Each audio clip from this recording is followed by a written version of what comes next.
Vamos lá. Sim, o cardápio principal é o julgamento que começa amanhã de admissibilidade, né, ainda não de culpa, da denúncia do primeiro grupo de golpistas, este integrado por Jair Bolsonaro.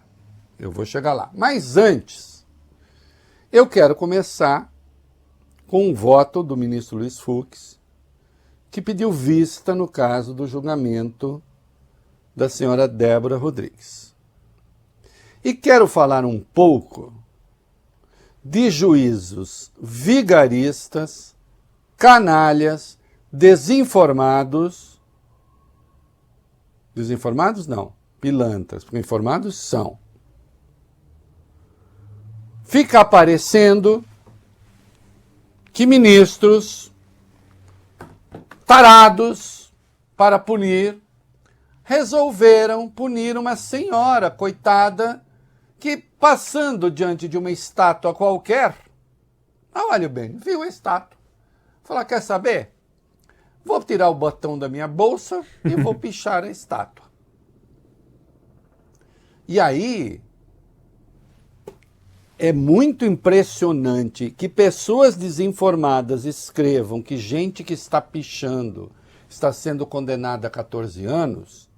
Eu até entendo que gente desinformada diga isso.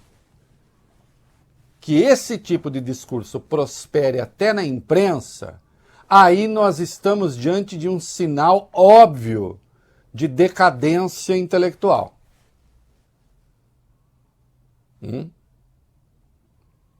Sem contar que essa senhora, ainda que condenada a 14 anos, obviamente não ficará 14 anos na cadeia, né? Porque as pessoas não leem, inclusive, a lei que trata da execução penal. Existe a progressão da pena. Aliás, quem é contra a progressão da pena é a extrema-direita.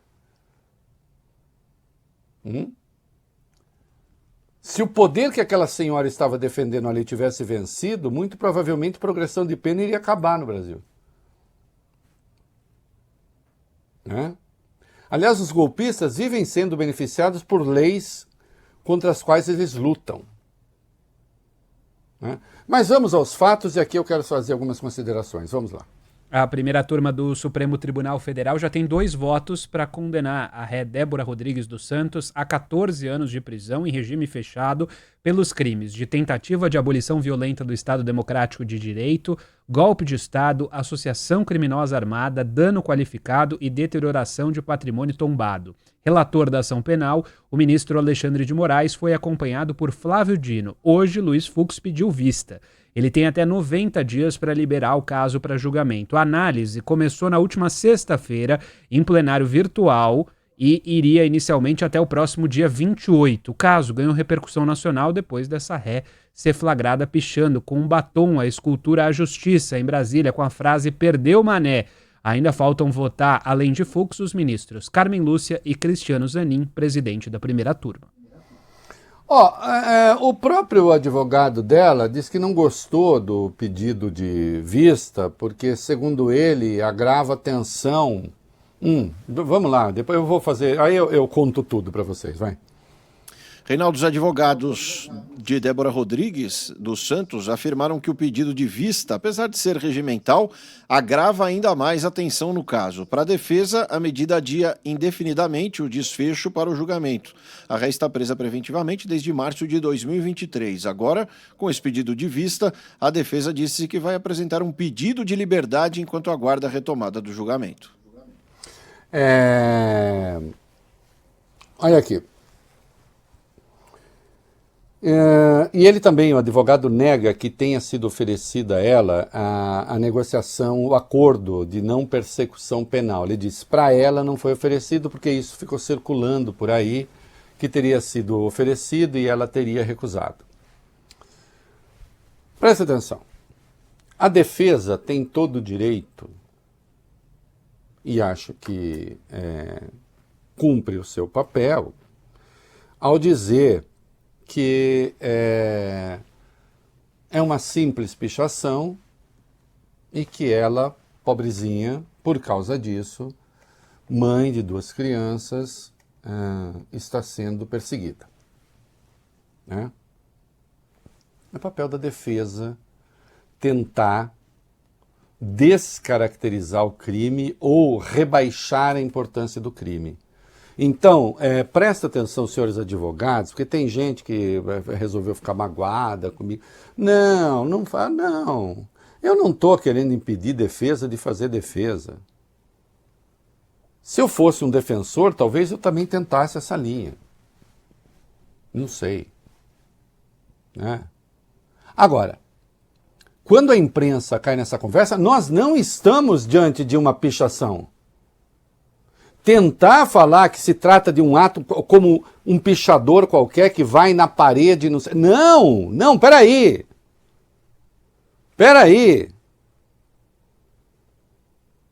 Ela pichando é a individualização da conduta. Ela está ali.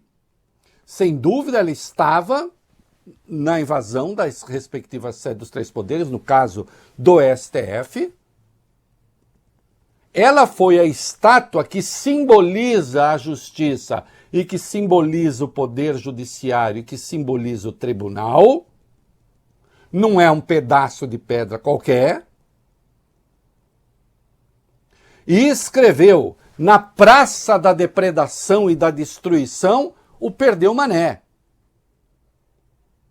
Ironizando fala do Roberto Barroso em Nova York, em novembro do ano anterior, que tinha sido perseguido na rua por bolsonaristas inconformados com o resultado da eleição. E aí ele falou, perdeu Mané, não a mola. Como se isso fosse de uma gravidade formidável. E obviamente não é. Não é? Ele estava sendo molestado. E quem botou nas redes não foi ele. Quem botou nas redes foi o Mané, que perdeu. Esse sim. Agora, ali o Perdeu Mané na Estátua da Justiça, quando eles imaginavam, e você vê o clima de saudação, que eles tinham conseguido, afinal de contas, tomar o poder na marra, e o que se pedia ali era a deposição do presidente da República, o que se pedia ali era a intervenção militar. Então, não, senhores, não é a pichação de uma estátua, vão se catar. Tenham decência, tenham um mínimo de hombridade, tenham um mínimo de honradez. Eu escrevi hoje no UOL, eu me formei jornalista num tempo em que a imprensa tinha compromisso com os direitos fundamentais, tinha passado a adotar o compromisso com os direitos fundamentais, com as liberdades públicas, com a democracia, com o fim da ditadura. Eu não participei da imprensa no tempo em que ela apoiava a ditadura. Felizmente, eu conheço tudo, eu sei nomes, eu sei histórias, eu tenho memória, sei tudo. Inclusive pessoas que morriam primeiro nos jornais e só morriam de verdade depois. Há casos. Primeiro saía a notícia da morte, depois é que morria. Não. Felizmente essa imprensa, nessa eu não trabalhei. Eu trabalhei na imprensa da liberdade. E hoje que eu vejo, em nome de pluralidade, diversidade, o que nome tenha, gente flertando com teses que são golpistas, atenção, não tem essa história de ou a gente está com o Supremo ou então se está com golpe. Isso é burrice, isso é bobagem. Aliás, é uma boa forma de reduzir o pensamento do outro a uma besteira, assim não tem que responder a sério. Não. É possível, plenamente possível, discordar de decisões do Supremo. Eu mesmo estou discordando aqui da decisão do senhor Luiz Fux. Vivamente estou discordando. Mas não estou dizendo que ele está conspirando. Estou discordando. Agora, o que não é possível, você até pode, presta atenção aqui, você até pode dizer, eu não acho que pichar a Estátua da Justiça seja uma coisa muito grave. Não, eu não acho que invadir a sede dos três poderes seja tentativa de golpe. Santo Deus, não, tá bom. Querendo depor o presidente, pedindo golpe militar em conexão com aqueles que estavam organizados para dar o golpe junto com o presidente da República. Tá bom, você não acha nada, você não gosta dos fatos, ok. Agora, não transforme aquilo que aconteceu num simples ato de pichação. Porque não foi. A estátua ali representava o Poder Judiciário, o Supremo. A rigor, este ato em si, ele é mais simbólico da tentativa de deposição do regime democrático do que a própria depredação do Supremo. Eu lamento por esta senhora. Ah, mãe de 2 filhos, cabeleireira. Mas ela já era mãe de 2 filhos, cabeleireira, quando ela foi fazer aquilo, ou não? Ou ela se transformou em mãe de 2 filhos só depois? Hein? Só depois? Deixou as crianças com a avó para ir depredar o Supremo? Não sei. E faria essa pergunta se homem fosse, não interessa. Aliás, estava cheio de pais de família, mães de família, estavam fazendo o que lá? Acampados contra a Constituição, contra a democracia, contra as urnas, contra a vontade popular, pregando violência.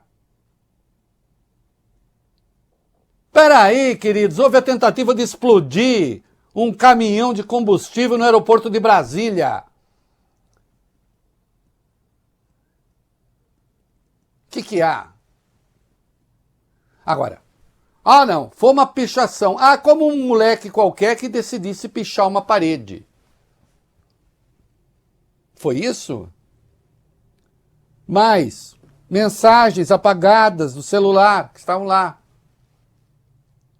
Agora, essa senhora vai ficar presa 14 anos? Não, ela não vai ficar presa 14 anos. Ela não vai ficar presa 14 anos. Leiam a lei de execuções penais. Não custa nada.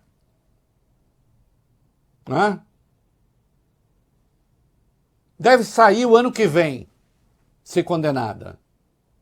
Considerando que está presa já desde quando foi... Esse prazo vai contar. Para quem tentou dar golpe de Estado, sim! A pena é pequena. E vamos parar com essas burrices que ficam, picharam uma estátua, agora é golpe. Se você faz, não existe resposta certa para a pergunta errada, Vale bem. Sim. Ou então, tentar dar golpe é mais grave do que matar uma pessoa? Não. Do que é que você está falando? O tolinho, tolinha. Está falando o quê? Da pena? É a partir do tamanho da pena que você está fazendo esse juízo? Hein? Vocês sabiam que existe pena de morte no Brasil? Pouca gente sabe disso. Existe pena de morte no Brasil, vale bem, Arthur. Para militares em guerra. Caso de traição. Sim, está na Constituição. Está na Constituição. Não existe pena de morte para civis? Existe pena de morte, sim, para militares. Aí você vai no Código Militar. Você vai no Código Militar, está lá, tem pena de morte. Não é? Agora, e é engraçado, porque o Voibene, você sabia que tem pena de morte para soldado covarde? Sabia, Arthur? Não. Pena de morte para soldado covarde, pode ver lá. No Código Militar. Então, o inciso 47 do artigo 5º prevê a pena de morte. Vai para o Código Militar, dos artigos 355 a 408, as situações em que um militar pode ser morto em situação de guerra. Mas existe. O covarde pode ser morto, vai bem. Vem cá. O que perguntariam esses idiotas? Nossa, ser covarde é pior do que matar criancinhas? Não é assim, não é a partir da pena que você vê a gravidade dos crimes. Os crimes têm sua natureza própria. Um juiz tem que decidir segundo aquilo que prescreve a legislação. E você não tem uma hierarquia de crimes a partir da morte, pior pena. Aí você vai rebaixando.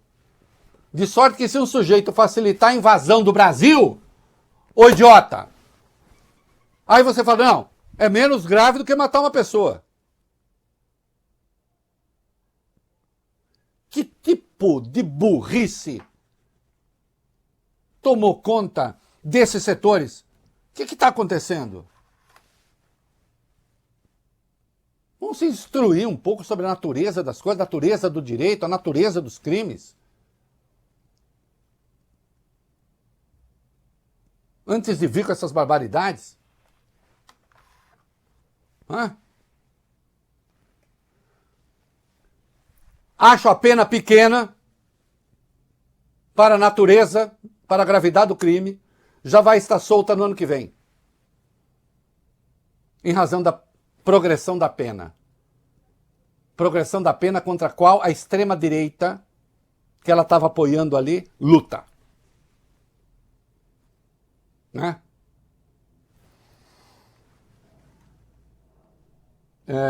Tá aqui, se prevê que no fim deste ano, em primeiro semestre de 2026, ela sai.